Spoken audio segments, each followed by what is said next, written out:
Assalamualaikum warahmatullahi wabarakatuh, sahabat semua. Hari ini kita belajar tentang motivasi, hal yang harus selalu melekat pada diri seorang pemimpin maupun pada anggotanya. Seseorang melakukan sesuatu pasti ada motifnya. Jika beragama, mereka melakukan kegiatan keagamaan karena terdorong untuk mendapatkan pahala atau sekedar menghindari perbuatan untuk terhindar dari perbuatan dosa. Jadi beragama pun itu ada motifnya. Motif untuk dicintai Allah, untuk disayangi Allah, motif terhindar dari neraka, motif untuk mendapatkan surga. Itu. Nah, di perusahaan juga seperti itu. Jadi orang melakukan sesuatu itu tentu ada motifnya. Nah, seorang pemimpin, seorang leader dalam organisasi harus dapat menggerakkan bawahannya agar mau dan bersedia menggerakkan kemampuan terbaiknya yang ada pada dirinya sendiri. Nah, untuk apa? Yaitu untuk kepentingan perusahaan. Jika motif ini bisa didorong oleh seorang pemimpin, maka tercapainya sebuah tujuan yang telah ditetapkan akan lebih mudah. Makanya seorang pemimpin harus memiliki kemampuan untuk dapat menggerakkan. Secara bahasa, motivasi itu berasal dari bahasa Latin, yakni movere, yang memiliki makna bergerak. Oleh sebab itu, seorang pemimpin harus dapat membangun semangat untuk menggerakkan, membangun kesadaran, membangun kesungguhan dari seluruh anggota organisasinya dalam rangka meningkatkan kinerja, dalam rangka mengoptimalkan seluruh gerakan-gerakan yang ada di dalam perusahaan atau di dalam organisasinya. Jadi tugas seorang pemimpin, tugas seorang leader adalah bagaimana mampu menggerakkan anggota organisasi, mampu menggerakkan seluruh stafnya untuk memaksimalkan potensi yang ada di dalam individu masing-masing. Kemudian setelah muncul, mampu memeliharanya. Setelah mampu memelihara, bagaimana goalnya, yaitu kinerja dari masing-masing individu tersebut. Menurut Siagian, bahwa motivasi adalah merupakan daya dorong yang dapat mengakibatkan seseorang anggota organisasi mau dan rela untuk mengerahkan kemampuannya dalam bentuk keahlian atau keterampilan, tenaga, waktunya untuk menyelenggarakan berbagai kegiatan yang menjadi tanggung jawabnya dan menunaikan kewajibannya dalam rangka untuk mencapai tujuan yang sudah ada. Sedangkan dalam ensiklopedia ekonomi bahwa motivasi merupakan sebuah proses pengembangan dan pengarahan perilaku atau kelompok untuk menghasilkan keluaran output yang diharapkan sesuai dengan sasaran atau tujuan yang ingin dicapai oleh organisasi di mana mereka berada. Menurut Tania Handoko, motivasi adalah keadaan dalam pribadi seseorang yang mendorong keinginan individu untuk melakukan kegiatan-kegiatan tertentu guna mencapai tujuan. Sedangkan Khalijah melihat motivasi sebagai suatu kekuatan yang merupakan dorongan individu untuk melakukan sesuatu seperti yang diinginkan. Kemudian Mowen dan Minor mengartikan motivasi sebagai keadaan yang diaktifasi atau digerakkan di mana seseorang mengarahkan perilaku berdasarkan tujuan. Hal ini termasuk dorongan, keinginan, atau hasrat. Michael Gregor kemudian Atkinson menyatakan bahwa motivasi menekankan pada teori proses adanya ekspektasi yaitu apa yang dipercayai oleh para individu akan mereka peroleh dari tingkah laku mereka. Sementara Umar Hamalik mendefinisikan motivasi sebagai perubahan energi dalam diri pribadi seseorang yang ditandai dengan timbulnya perasaan dan reaksi untuk mencapai tujuan. Senada dengan Umar juga, yaitu Jali mengartikan motivasi sebagai keadaan yang terdapat dalam diri seseorang yang mendorong untuk melakukan aktivitas tertentu guna mencapai tujuan. Motivasi ini menjadi penting, menduduki peranan penting dalam diri setiap individu sebab dapat menimbulkan perilaku-perilaku yang mencerminkan kerja keras dan kinerja yang tinggi terutama dalam organisasi. Oleh sebab itu, Duff mengartikan motivasi sebagai kekuatan-kekuatan internal dan eksternal seseorang yang dapat membangkitkan antusiasme dan perlawanan untuk melakukan serangkaian tindakan tertentu. Berbagai pengertian muncul menggambarkan bahwa motivasi pada intinya merupakan suatu kekuatan yang mendorong seseorang melakukan sesuatu. Kekuatan tersebut dapat berbentuk atau dihasilkan oleh sesuatu yang sifatnya dari dalam diri seseorang maupun dari luar individu seorang. Dengan adanya motivasi, seseorang akan melakukan sesuatu yang menjadi tujuannya dengan penuh kegigihan, keseriusan, kerja keras, dan keikhlasan. Motivasi muncul ketika ada 3 komponen penting. Yang pertama adalah kebutuhan, kemudian ada dorongan, dan ada tujuan. Kebutuhan timbul dalam diri individu apabila si individu merasa adanya gap, adanya kekurangan, adanya konflik dalam dirinya. Konflik dalam artian beda antara yang diharapkan dengan kenyataannya. Berarti ada ketidakseimbangan antara apa yang dimiliki dengan apa yang menurut persepsi individunya itu harus dimiliki. Ada selisih itu. Jadi bisa dinyatakan konflik, bisa dinyatakan gap. Ada ketidakserasian antara yang diinginkan dan realitasnya. Untuk mengatasi konflik, kemudian gap tersebut, kemudian orang merasa ingin mengatasi ketidakseimbangan tersebut dalam diri individu tersebut. Akhirnya orang tersebut memunculkan dorongan dalam dirinya untuk memenuhi kebutuhan tersebut, untuk memenuhi kenyataan tersebut. Nah, dorongan-dorongan itu akan mengarahkan orang tersebut mengeluarkan seluruh potensi yang ada di dalam dirinya. Bisa potensi tentang ilmu pengetahuan, ide, gagasan, bisa skill, bisa kinerja, dan lain sebagainya. Ini mendorong seseorang untuk melakukan itu. Maka dorongan biasanya berorientasi pada tindakan tertentu yang secara sadar akan dilakukan oleh anggota organisasi, oleh individu. Nah, inilah kemudian yang menjadi inti dari motivasi seseorang melakukan sebuah kegiatan. Sama juga dalam beragama, seseorang memiliki motivasi tertentu. Surga atau neraka ini bagian dari konsep bagaimana seseorang untuk melakukan sesuatu atau tidak melakukan sesuatu. Nah, surga dan neraka adalah ciptaan Allah dalam rangka memotivasi umatnya untuk berbuat dan tidak berbuat. Berbuat untuk hal-hal yang baik dan tidak berbuat atau meninggalkan sesuatu untuk hal-hal yang buruk. Surga dijanjikan oleh Allah untuk orang umat Islam, orang beriman, orang baik, orang yang beramal soleh. Sangat banyak pesan Allah di dalam Al-Quran yang memberikan motivasi kepada umatnya. Antara lain dipesankan dalam surat An-Nahl ayat 97. A'udzubillahi minasyaitonirrajim. Bismillahirrahmanirrahim.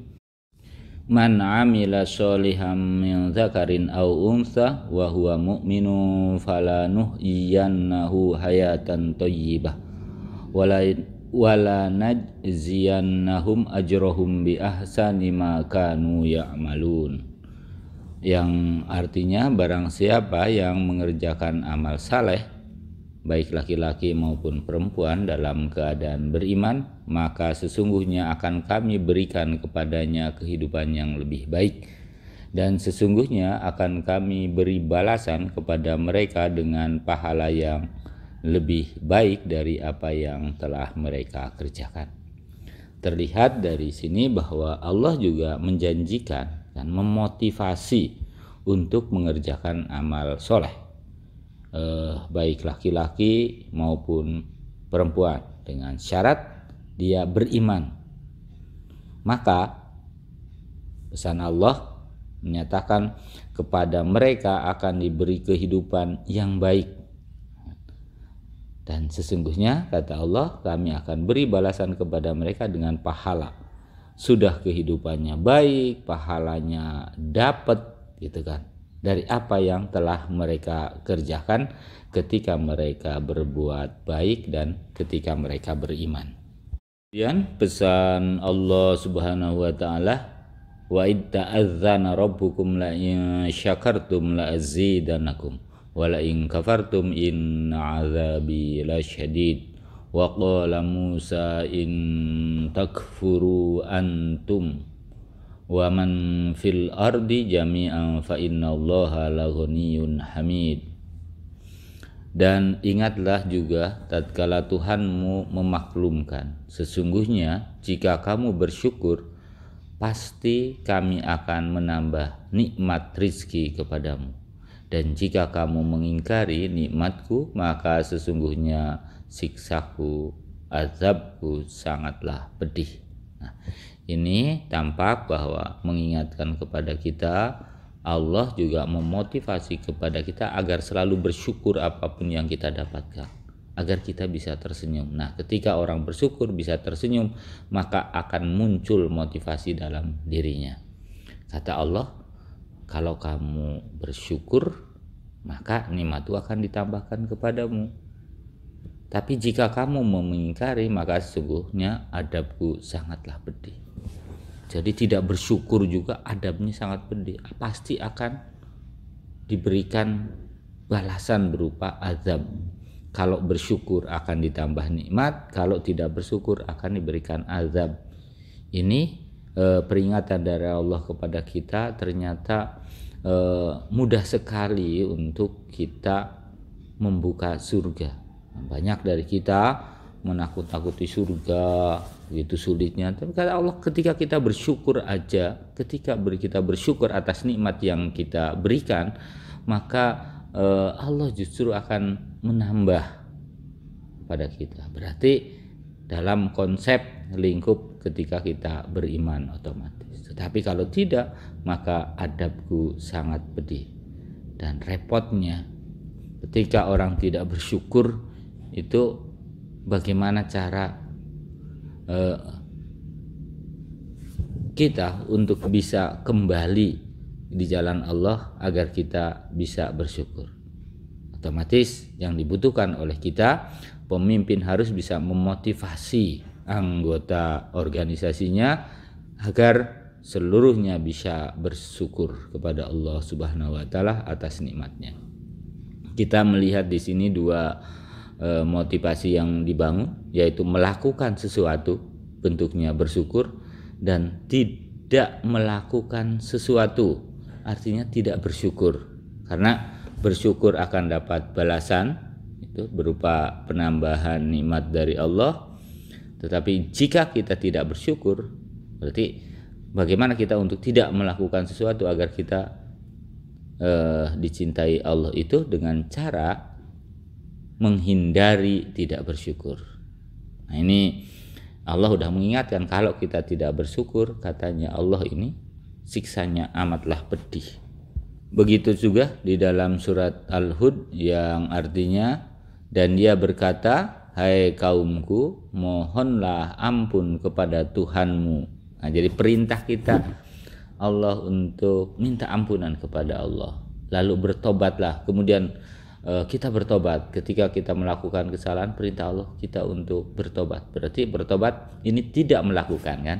Tidak melakukan sesuatu yang dilarang kepadanya. Niscaya dia akan menurunkan hujan yang sangat deras atasmu, dan dia akan menambah kekuatan kepada kekuatanmu, dan janganlah kamu berpaling dengan berbuat dosa. Larangan Allah untuk tidak berbuat dosa agar kita memiliki kekuatan penuh, agar kita bisa menambah energi untuk bisa berprestasi.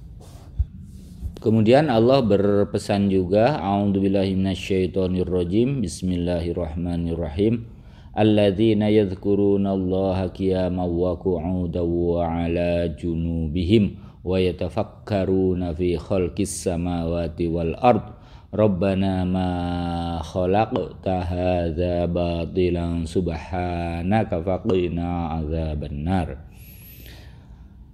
Yaitu orang-orang yang mengingat Allah sambil berdiri atau duduk atau dalam keadaan berbaring dalam semua kondisi, dan mereka memikirkan tentang penciptaan langit dan bumi seraya berkata. Jadi orang itu diperintahkan oleh Allah, digambarkan oleh Allah agar kita itu selalu melihat ciptaan-ciptaan Allah dalam kondisi apapun. Langit dan bumi. Nah, ini langit bumi berarti seluruh yang ada di atas kita dan seluruh yang ada di bawah kita, apapun itu.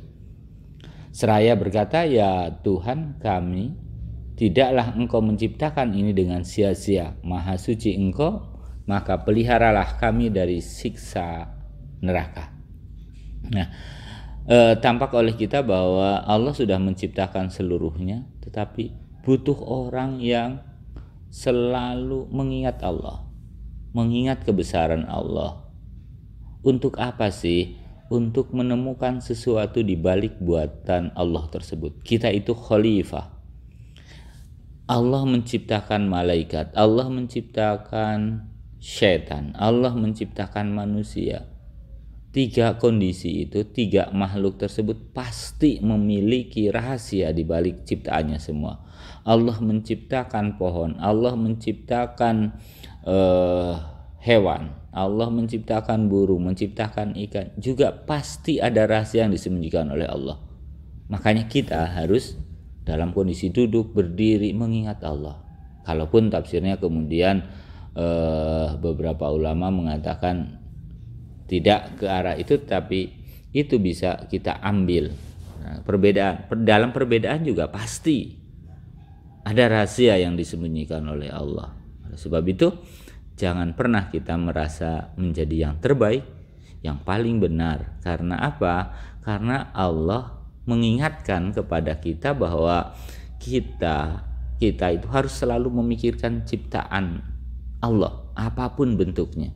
Nah, cara berpikir seorang itu pasti berbeda, menafsirkan pasti berbeda. Kita jangan terjebak kepada hasil pemikiran orang per orang, hasil pemikiran kelompok orang, tapi justru harus selalu mampu menggali dari pesan-pesan Allah itu. Karena perubahan zaman begitu cepat, dan perubahan itu bisa merubah perilaku orang. Kalau kecepatan berpikir kita itu tidak bisa melampaui kecepatan perubahan yang ada di sekitar kita, di sekeliling kita, maka kita akan menjadi orang yang tertinggal. Jadi Allah kembali lagi memotivasi kita untuk memikirkan tentang penciptaan langit dan bumi, seluruh isi yang ada di langit dan di bumi, seluruh yang diciptakan oleh Allah yang ada di atas dan ada di bawah. Kita didorong untuk berprestasi, kita didorong untuk berkarya. Nah, ini pesan-pesan Allah semacam ini itu memotivasi kita untuk melakukan sesuatu. Nah, karena perintah Allah ini bentuknya dorongan kepada kita untuk memikirkan tentang penciptaannya, apa yang di langit dan apa yang ada di bumi, dan Allah kemudian menjamin kamu tidak akan disiksa oleh Allah, tidak akan disiksa di api neraka kalau kita selalu memikirkan penciptaan langit dan bumi seluruh isinya ini. Karena Allah juga menyampaikan bahwa tidak ada yang sia-sia, pasti ada rahasia di balik itu semua. Termasuk kita berbeda pendapat. Jangan kemudian kita menyalahkan yang lain, itu salah-salah, itu neraka-neraka, itu bid'ah, itu khurafat. Nah, ini yang kemudian mengingatkan Allah kepada kita bahwa ada rahasia di balik perbedaan itu, gitu loh. Orang bisa salah, biar Tuhan yang kemudian menilai. Tugas kita itu menggali, tugas kita itu melakukan perbuatan, yang menilai adalah Allah, yang menyediakan surga dan neraka juga Allah. Maka biarkan Allah menilai terhadap saudara-saudara kita yang beribadahnya berbeda. Kenapa bisa begitu? Karena jangan sampai kita menjadi Tuhan-Tuhan kecil yang memiliki surga, yang mengkaplik surga, kemudian yang memiliki sertifikat surga. Tetapi semua kita memiliki hak sama. Semua kita memiliki akal. Semua kita memiliki hati, dan akal hati tersebut mendorong kita untuk melakukan sesuatu. Ingat, Allah berpesan kepada kita, dalam kondisi apapun kita harus selalu mengingat tentang penciptaan Allah Subhanahu wa taala. Penciptaan terhadap apa? Penciptaan langit, bumi, dan seluruh isinya. Perbedaan peradaban, perbedaan kebudayaan, perbedaan penafsiran, perbedaan orang memilih dalil yang kemudian dia cintai, dia lebih sukai dari yang lain, itu sah-sah saja ketika untuk dirinya. Tetapi ketika memaksakan orang lain, ketika kemudian mencap orang lain, itu yang kemudian membahayakan, mengakibatkan kita terjadi perpecahan. Makanya orang bebas memiliki peradaban, orang bebas memiliki kebudayaan, orang bebas menafsirkan. Mutlak keyakinan yang ada dalam otak kita, dalam hati kita untuk diri sendiri. Kita wajib juga mendakwahkan kepada orang lain, namun kemudian tidak mencap. Karena Rasulullah Shallallahu Alaihi Wasallam juga ketika berdakwah tidak kemudian untuk menjustifikasi orang lain, justru untuk merangkul. Apalagi kita sadar bahwa orang yang melaksanakan sholat aja, dan ini yang berbahaya untuk kita. Bagaimana kita memotivasi mereka akan sholat? Orang kita jas bahwa sholatnya salah, mereka musyrik, mereka bid'ah. Bagaimana itu bisa mendorong, memotivasi orang? Yang seperti ini kan kemudian justru memunculkan perpecahan. Yang dibutuhkan oleh kita harus meyakini dengan sepenuh hati, tidak dipengaruhi oleh organisasi. Karena kita sering juga begini, kita tegas, kita keras terhadap sebuah pendapat, padahal karena hal itu sesuai dengan organisasi kita. Itu kan kesalahan kita di situ. Jadi sesungguhnya memotivasi itu harusnya ke dalam organisasi, bukan keluar. Yang sering terjadi di kita, bagaimana membangun justru keluar. Kita organisasi kan harusnya dalam organisasi. Nah, yang sering terjadi kita mencap orang-orang di luar. Sering terjadi juga dalam diri kita itu mencari kebenaran, merasa pas kalau sesuai dengan organisasi kita, bukan murni dari pikiran dan hati kita. Makanya kita sebaiknya memahami agama itu dalam konsep yang universal, bahwa perintah Allah itu banyak sekali loh. Perintah Allah itu luar biasa banyaknya, begitu juga larangannya. Kita baru satu aja kemudian disombongkan kepada orang-orang dengan menafikan yang lain, menyalahkan yang lain, itu mengakibatkan orang umat Islam itu lelah untuk berdebat di wilayah itu. Kita bangun itu sebagai wujud, ya. Kita bangun motivasi, kita bangun kebaikan itu sebagai wujud kecintaan kita kepada Allah. Itu penting untuk kita bangun ke depan agar umat Islam juga tidak salah dalam bergerak. Kita kadang-kadang masuk organisasi dijadikan tujuan, padahal itu kan sesungguhnya adalah sarana untuk mencapai kecintaan kepada Allah. Kita kadang-kadang lebih cinta kepada organisasi kita daripada kepada Allah Subhanahu wa taala. Coba renungkan oleh diri kita. Kemudian Allah juga berpesan kepada kita yang artinya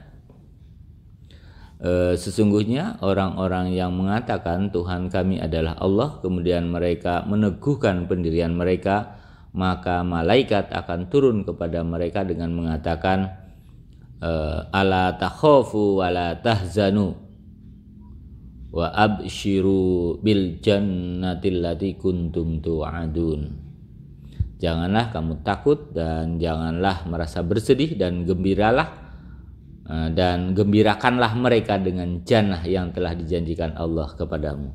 Nah, makanya tugas kita sesuai dengan yang tadi sampaikan, bagaimana kita bisa membahagiakan orang lain dengan memberikan kabar gembira bahwa Allah sudah memberikan jannah. Kita memotivasi saudara-saudara kita, wahai saudara-saudara, kita dijanjikan oleh Allah dengan surga. Dan ingat, Tuhan tidak pernah mengingkari janji. Jangan takut dan jangan merasa bersedih. Kita harus bangkit. Memang ayat ini turun, ini ada asbabun nuzulnya, tetapi di sisi lain juga kita bisa memberikan informasi bahwa ayat ini memberikan motivasi kepada kita. Minimal kita itu jangan takut, kita itu jangan sedih, kita harus berprestasi. Ada dorongan dari seseorang itu untuk berprestasi. Sebagai umat muslim kita harus berprestasi. Kita harus menunjukkan bahwa kita umat Islam betul-betul hadir di bumi ini sebagai khalifah, utusan Allah di bumi untuk melakukan sesuatu kebajikan yang banyak itu. Nah, janji Allah ini harus kita sampaikan agar kita tetap bersemangat, tetap tersenyum, ya, gembirakanlah mereka. Bagaimana membuat masyarakat, membuat umat itu bisa tersenyum dengan informasi dari kita. Bukan perpecahan, bukan kesedihan, tetapi bagaimana orang bisa membuat mereka memiliki harapan. Harapan kebahagiaan dari Allah, harapan kemuliaan dari Allah. Allah berpesan kepada kita, a'udzubillahi minasyaitonirrajim, bismillahirrahmanirrahim, innamal mu'minuna ikhwatun fa aslihu baina akhwaykum wattaqullaha la'allakum turhamun. Ya ayyuhalladzina amanu la yaskhar qaumun min qaumin asa ayyakunu khairam minhum wala nisa'um min nisa'in asa ayyakuna khairam minhun wala talmizu anfusakum wala tanabazu bil alqab bi'sal ismul fusuqu ba'dal iman wa man lam yatub fa ulaika humuz zalimun. Ya ayyuhalladzina amanu ijtanibu katsiran minadh-dhann inna ba'dadh-dhanni itsm fala tajassasu wala yaghtab ba'dukum ba'da ayuhibbu ahadukum ayakula lahma akhihi maitan fakarihtumuh wattaqullaha innallaha tawwabur rahim, yang artinya orang-orang yang beriman itu sesungguhnya bersaudara. Nah, ini kan penting. Jadi memotivasi juga, kemudian jangan sampai kita bercerai-berai, membuat terpecah belah, karena kita sesungguhnya bersaudara. Sebab itu damaikanlah, perbaikilah hubungan antar kedua saudaramu itu, dan takutlah terhadap Allah supaya kamu mendapat rahmat. Agar kita mendapat rahmat, maka kita harus takut kepada Allah. Takut terhadap apa? Perbuatan atau larangan yang sudah ditetapkan oleh Allah. Takut terhadap ancamannya neraka, takut terhadap larangannya. Tuh. Jadi ketakutan itu memotivasi untuk tidak berbuat buruk. Jadi makanya saya mendefinisikan motivasi itu dengan melakukan atau tidak melakukan, karena kalau melakukan terhadap perbuatan baik, tidak melakukan terhadap perbuatan buruk, itu intinya motivasi itu bisa dua.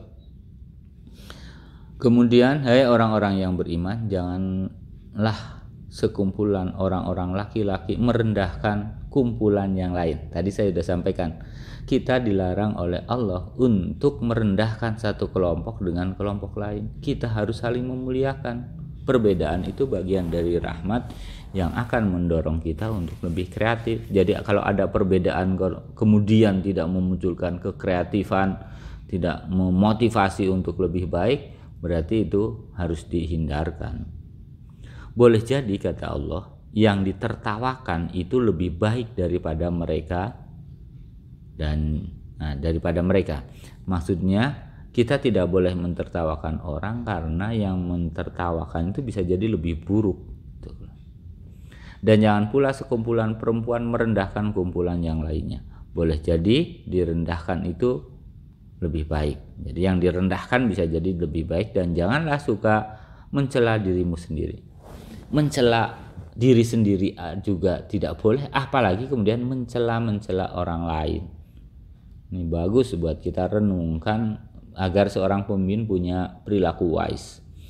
Dan janganlah memanggil dengan gelaran yang mengandung ejekan. Seburuk-buruk panggilan adalah panggilan yang buruk sesudah iman. Dan barang siapa yang tidak bertobat, maka mereka itulah orang-orang yang zalim. Hai orang-orang yang beriman, jauhilah kebanyakan kecurigaan, sakwa sangka, purba sangka, karena sebagian dari sakwa sangka itu adalah dosa. Dan janganlah mencari-cari keburukan orang, dan janganlah menggunjing satu dengan yang lain. Adakah seseorang di antara kamu yang suka memakan daging saudaranya yang sudah mati? Maka tentulah kamu merasa jijik kepadanya, dan bertakwalah kepada Allah. Sungguhnya Allah Maha Penerima Taubat lagi Maha Penyayang. Ini renungan. Alangkah bagusnya kalau pemimpin kemudian mengambil intisari dari pesan ini. Untuk apa? Untuk bisa memunculkan teori baru tentang motivasi. Karena ternyata Allah ada gambaran di sini untuk tidak mencari kesalahan, menggunjing, kecuali mereka para petugas ya. Kalau intelijen ya barangkali tugasnya memang mencari-cari kayak gitu. Tapi kalau kita sebagai umat yang tidak memiliki tugas itu, tugas kita itu adalah bagaimana menjaga untuk tidak curiga, tidak mencari kesalahan orang lain, tidak mencari keburukan orang lain, tidak mengunjing orang lain, karena itu adalah suatu perbuatan yang sangat dilarang oleh Allah Subhanahu wa taala. Nah, berarti ini juga memotivasi kita untuk tidak melakukan. Nah, jadi setelah kita pelajari teori motivasi, kemudian kita belajar juga tentang dalil-dalil, maka bisa kita simpulkan bahwa motivasi itu berkaitan dengan motif seseorang. Terutama ketika bicara dalil, motif seseorang untuk melakukan sesuatu atau tidak melakukan sesuatu. Begitu juga ada kemudian kebutuhan, ada keinginan, ada tekanan, ada dorongan, ada desakan hati yang membangkitkan dan mempertahankan semangat untuk mengerjakan sesuatu agar dapat berprestasi, agar dapat dicintai Allah, agar dapat energi untuk selalu berbuat baik. Terima kasih. Wallahu a'lam bishawab. Terima kasih juga atas bahan diskusi kita ini, untuk kita bisa lebih baik ke depan, mampu memotivasi diri dan mampu memotivasi orang lain, agar kita dikelompokkan oleh Allah sebagai khalifah fil ard dan sebagai ulul albab. Sekian, wallahu a'lam bishawab. Assalamualaikum warahmatullahi wabarakatuh.